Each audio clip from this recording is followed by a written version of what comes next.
سبحان الذي أسرى بعبده ليلا من المسجد الحرام إلى المسجد الأقصى الذي باركنا حوله لنريه من آياتنا إنه هو السميع البصير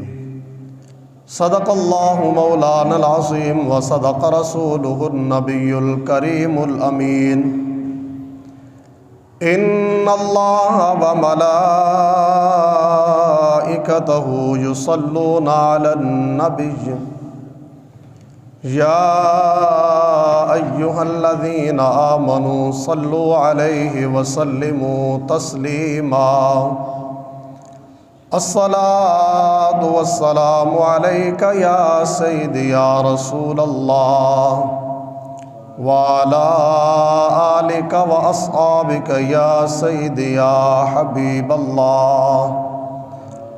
الصلاة والسلام عليك يا سيدي يا نور الله وعلى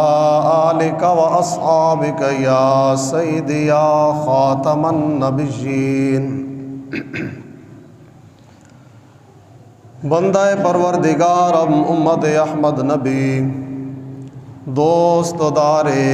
چار یارم تاب اولاد علی مذہب حنفیہ دارم ملت حضرت خلیل خاک پائے غوث اعظم زیر سایہ ہر ولی صدیق عکس حسن کمال محمد است فاروق ظل جاہ جلال محمد است عثمان ضیاء شمع جمال محمد است حیدر بہار باغ خصال محمد است صلی اللہ تعالی علیہ وسلم۔ معزز محتشم گرامی قدر سامعین حضرات ذی وقار،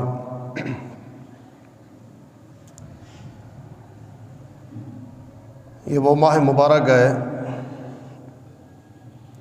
کہ جس کے اندر اللہ رب العالمین نے اپنے حبیب صلی اللہ تعالی علیہ وسلم کو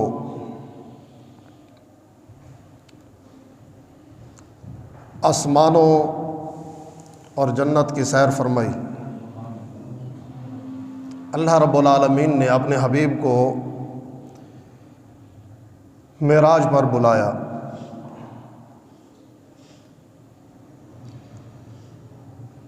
معجزہ معراج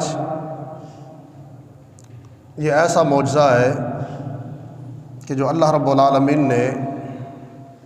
حضور سے پہلے کسی کو ایسا معجزہ عطا نہیں فرمایا، اور یہ کسی کی عقل میں آنے والا نہیں ہے، کسی کا علم اس معجزے کا احاطہ نہیں کر سکتا، کسی کی پرواز اس کی بلندی کو سمیٹ نہیں سکتی۔ حضور علیہ الصلوۃ والسلام کو جو اللہ رب العالمین نے بے شمار خصوصیات عطا فرمائی ہیں، اور بے شمار جو اللہ رب العالمین نے اپنے محبوب صلی اللہ تعالی علیہ وسلم کو فضائل عطا فرمائے ہیں، ان میں سے ایک حضور کی خصوصیت معجزہ معراج ہے، اور حضور علیہ الصلوۃ والسلام کی بے شمار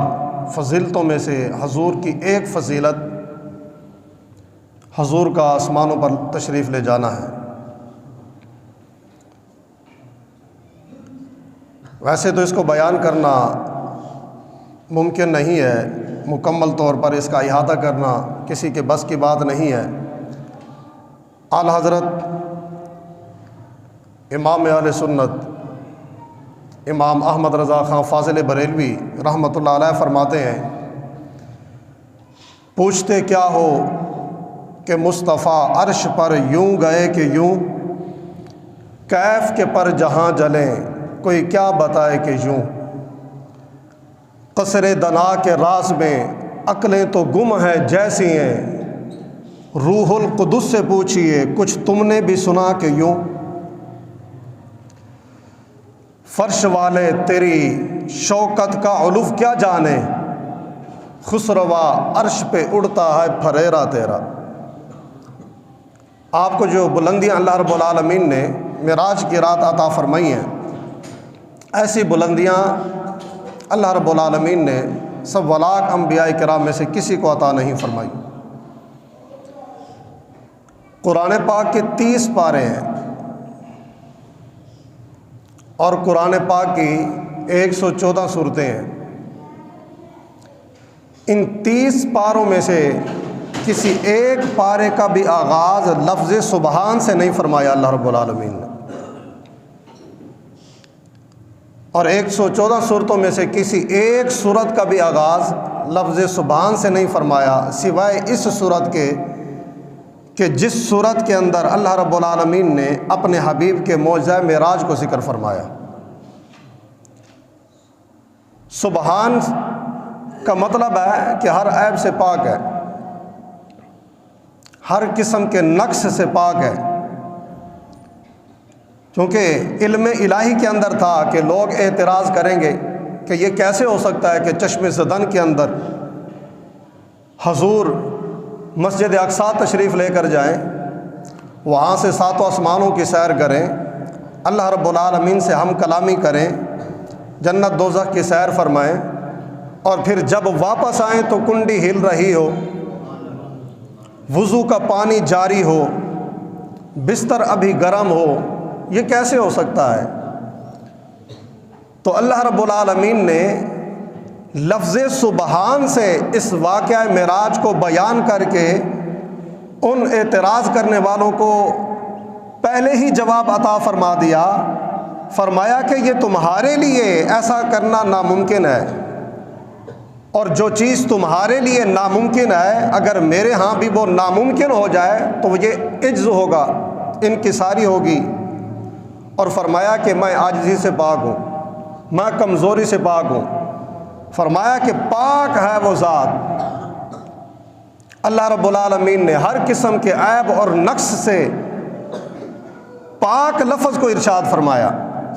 سبحان، فرمایا کہ پاک ہے وہ ذات۔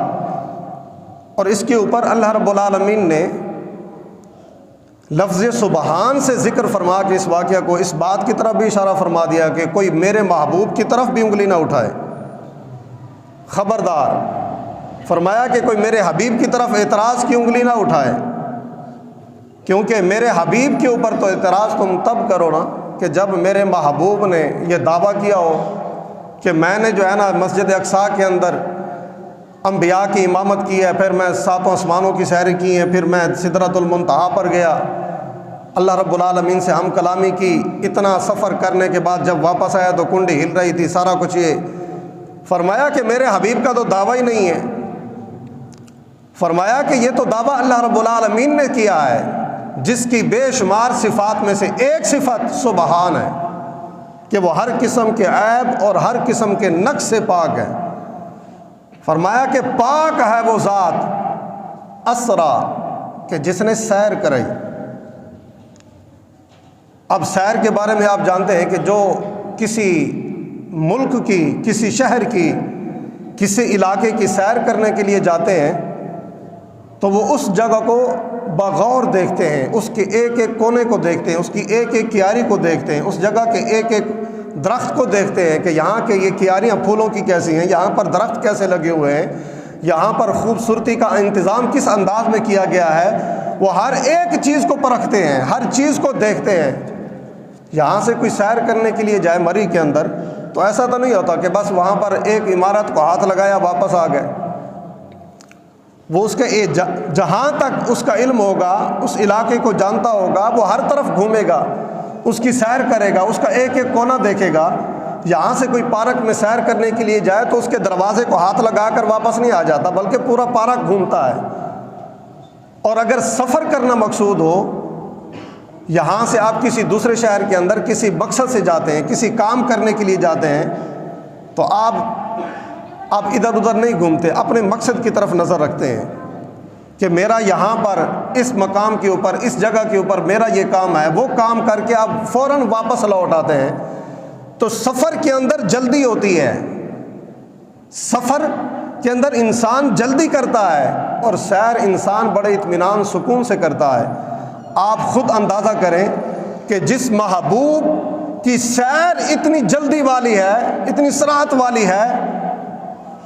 کہ اتنی دیر کے اندر آپ ساتوں آسمانوں کی سیر کر کے واپس تشریف لے کر آ گئے کہ ابھی کنڈی ہل رہی تھی، وضو کا پانی بھی جاری تھا، بستر ابھی گرم تھا، تو اس محبوب کے سفر کی تیزی کا عالم کیا ہوگا؟ تو فرمایا کہ اسرا بعبدہ، فرمایا کہ پاک ہے وہ ذات کہ جس نے رات کے تھوڑے سے حصے میں اپنے محبوب کو سیر کروائی، اپنے محبوب کو سیر کرائی رات کے تھوڑے سے حصے کے اندر، لیلا من المسجد الحرام، فرمایا کہ مسجد حرام سے الی المسجد الاقصی، مسجد اقصی تک، اور فرمایا کہ الذی بارکنا حولہ، فرمایا کہ وہ مسجد اقصی کہ جس کے ارد گرد ہم نے برکتیں رکھی ہیں، فی ہی نہیں فرمایا بلکہ فرمایا کہ حولہ، جس کے ارد گرد ہم نے برکت۔ اب مسجد کے اندر برکت ہے، یہ بات تو سمجھ میں آتی ہے کہ مسجد کے اندر برکت ہے کہ اس کے اندر ہم نماز پڑھتے ہیں، قرآن پاک کی تلاوت کرتے ہیں، عبادت کرتے ہیں، رب تعالیٰ کے حضور حاضر ہوتے ہیں، قیام کرتے ہیں، رکوع و سجود کرتے ہیں، تو مسجد کے اندر برکت ہے، یہ بات سمجھ میں آتی ہے۔ لیکن رب تعالیٰ نے فرمایا کہ میں نے اس مسجد کی سیر کرائی کہ جس کے ارد گرد ہم نے برکتیں رکھی ہیں۔ تو اب اس کے ارد گرد کون سی برکتیں ہیں؟ تو مفسرین نے لکھا ہے کہ اس مسجد کے ارد گرد انبیاء کرام کی قبریں ہیں، اللہ کے مقرب رسولوں کی وہاں پر قبریں ہیں۔ تو اس وجہ سے اللہ رب العالمین نے فرمایا کہ وہ مسجد کہ جس کے ارد گرد ہم نے برکتیں رکھی ہیں۔ تو اسے پتہ چلتا ہے کہ جہاں پر اللہ رب العالمین نے کہ کسی مقرب بندے کی قبر ہو، جہاں پر اللہ کا کوئی مقرب بندہ آرام فرما ہو، تو وہ کوئی عام جگہ نہیں ہوتی، وہ بڑی بابرکت ہوتی ہے۔ وہاں پر اللہ رب العالمین کی برکتوں کا نزول ہوتا ہے، اللہ تعالیٰ کی رحمتوں کا نزول ہوتا ہے۔ اور یہ بات یہ ہم نے اپنی طرف سے نہیں گھڑی، بلکہ اللہ رب العالمین نے یہ جو آیت کریمہ ہمیں سکھائی ہے نا، یہ آیت ہمیں یہ بات سمجھا رہی ہے۔ فرمایا کہ جہاں پر اللہ رب العالمین کے مقرب بندے ہوتے ہیں وہ کوئی عام جگہ نہیں ہوتی، بارکنا حولہ، فرمایا کہ اس مقام کے اوپر بھی اللہ رب العالمین کی برکتیں نازل ہوتی ہیں۔ اور پھر جب کوئی مہمان آتا ہے، کوئی باہر سے مہمان آئے، تو اب ہماری حکومتوں کا ایک طریقہ کار ہوتا ہے کہ جناب اس کے لیے گاڑی بھیجتے ہیں، اس کا یہ پروٹوکول دیتے ہیں، اس کو سیر کراتے ہیں، کوئی نہ کوئی وزیر اس کے ساتھ چلتا ہے،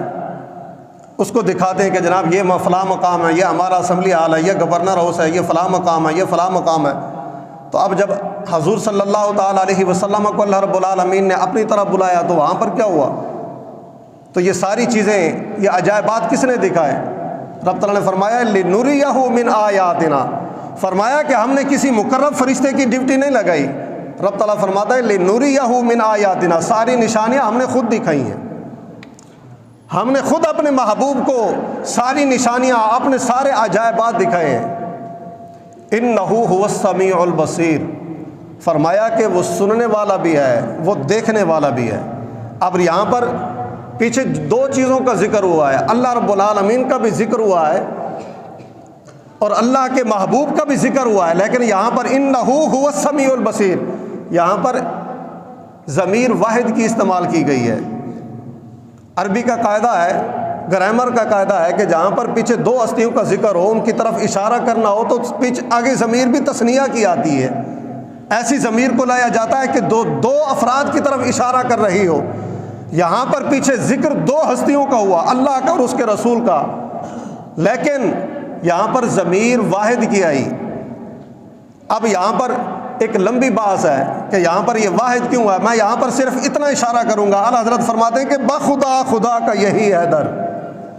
بخدا خدا کا یہی ہے در، نہیں ہے کوئی اور مفر مکر، جو وہاں سے ہو یہیں آ کے ہو، جو یہاں نہیں تو وہاں نہیں۔